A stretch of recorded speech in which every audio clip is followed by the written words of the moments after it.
Hey everyone, today I'm checking out two compact folding knives from Ruike, the M661 and the M662. I've been carrying them for a bit, and they share a lot of the same similarities, really only differing in the blade shape, and I figured it'd be worth doing a combined review. I really like them so far, and I appreciate the steel choice and how they look, but these are really small knives, so that sometimes comes with trade-offs. So let's dive in. Other than the blade shape, these are nearly identical. While the M661 features a drop point, the M662 features more of a Wharncliffe blade. Both feature a bead-blasted 154 cm stainless steel blade, which is currently one of my favorite budget steels at the moment. It is known for really good edge retention and corrosion resistance. It's not too hard to sharpen. To access the blade, you will have to rely on just a solo thumb stud on the show side. As long as you're not putting any pressure on the frame lock, the action is pretty excellent.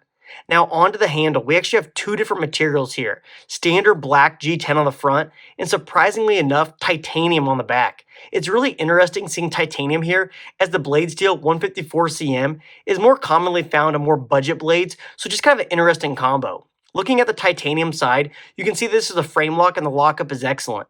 The only other thing to note here is this features a small but deep carry pocket clip with recessed screws, and it also has a small hidden lanyard hole in the rear. Now onto the size. These guys are pretty tiny. They measure only about 3.5 inches closed and only 6.67 inches fully open. These are definitely on the smaller side. If we compare it to some of the other favorites, we can see that it's a tad smaller than the QSP Penguin, along with the Kershaw Bel Air. This is actually similar in size to a Case Sodbuster Jr. Overall, definitely just a smaller footprint than I'd typically carry. So even though this is a good deal smaller than what I would originally carry, there's still much to like here. For one, the 154 cm steel is a really solid choice. It holds an edge really well and resists corrosion, which is great for an EDC knife you might use in varying conditions. I also find the combination of titanium and G10 and the handle works pretty well. It gives the knife kind of a light feeling, but also gives you a secure grip. I would have preferred micarta over G10, but still crazy that this is coming in with titanium.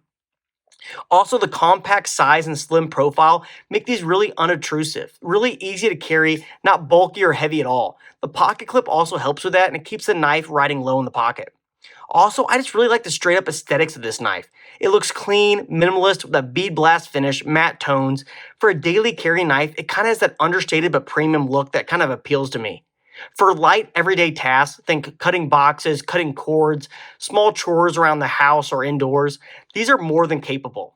Now, no knife is perfect, so of course I'll have a few gripes. Because they're so small and slim, and the handle is so compact, this can make deployment, especially with the frame lock and the thumb stud, a bit finicky. Sometimes I find them harder to open compared to larger knives or flippers, as due to the small nature of this knife, my fingers constantly find themselves pushing on the lock, which prohibits me from deploying the blade. This is just a common problem for me with frame locks, but this problem is just so enhanced as the handle is so small, there isn't really many places to rest your fingers.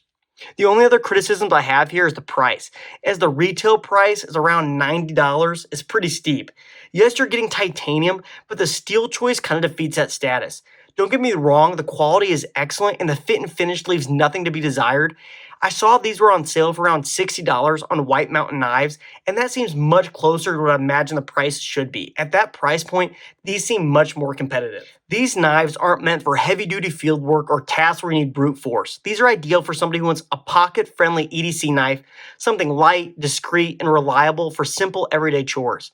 Given my gear style, I like to carry one large knife and then a smaller secondary blade. The M661 or M662 could be a really good backup blade candidate or just minimal primary folders for lighter EDC use. If you want a beater for heavier work or you value easy deployment and larger handle ergonomics, these might feel pretty limiting. If you value a classy light carry with a quality steel and a pretty compact size, these hit a sweet spot. To wrap up, Ruike's M661 and M662 are well-made, good-looking, compact folding knives with quality 154 cm steel, solid materials, and a design tailored more for everyday convenience than heavy-duty use. I like them, and I think for a certain kind of EDC carry, especially for light tasks and discreet carry, they're a great value. If you want light carry, decent cutting utility, and you don't mind sometimes annoying deployment, it's a solid pick.